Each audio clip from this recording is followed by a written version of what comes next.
Welcome to this talk-through video of my LEGO Lord of the Rings Rohan MOC. I will just be talking about it and sharing some tidbits about it, and saying whether I liked it or what things I could have changed if I had more pieces. Enjoy. But before we get going, please do like this video and subscribe, it really means a lot. And if you want to see how I progressed through building this MOC, you can find the playlist in the top right corner right now. So overall, I definitely do like it. I find it does look like a Rohan MOC. There are definitely some things I would have changed though. One being actually the grass. I think that was in episode 5 that I did that. And I don't really like how it turned out. Especially here you can see it. I don't know, I just feel like it looks unkept and not Rohan-y at all. And maybe the green grass has a part to do with that too. Like this light green and dark green. But yeah, I'm not the biggest fan of the grass. The water I actually don't mind. With the limited pieces I had, I am actually very surprised how it turned out, and using these flag pieces really made it more vivid, lively, just looks like it's flowing. So I actually do find that the water I didn't do a bad job on considering the pieces I had. The main fortress is definitely my favorite part of the build, without a doubt. It's definitely what the MOC is centered after a Rohan village getting attacked. And this gatehouse is the section of Rohan that I took out to make. And I definitely like how it turned out. There are definitely a few things I would have changed, I find this back wall is a little bit bland, doesn't look like Rohan. But this front, I really like how it turned out. It looks really Rohan-y, like you would see in the movies. And the gates are pretty good, I'd say. They're not my favorite. I could have maybe done better, but I'm not sure. But this top section especially, I really do enjoy. This back section I also find turned out quite well. I could have maybe improved it a bit more, but I definitely like that I didn't just keep it all tan and added these olive green plates here. It definitely makes it more Rohan-y. Because if you went from green to tan, it would not look that great, I think. Because, yeah, it's just too much of a shift. I find that the tan resembles where the Rohirrim would walk or ride their horses through, and that would get more trodden, and therefore, yeah, not have any grass growing on it or anything green. But yeah, I definitely like the inclusion of this.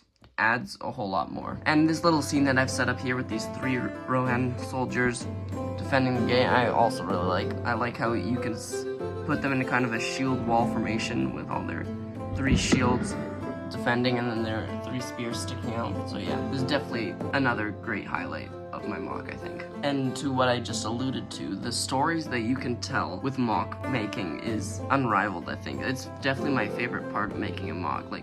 I love just how these 2 Rohan people, they're just in the battle. I mean, you do that of course, but it just figures add a whole lot more. And for instance, my favorite part, which is this Uruk-hai who's killing a Rohan soldier, it's just something on the side, but it just adds a whole lot more, I find. There's so many little stories just spread about this MOC, and any MOC really with any figures that just add a whole lot more. Another example, this little scene where this Uruk-hai is running up and the Rohan soldier is defending and taking him off. That's just another little scene.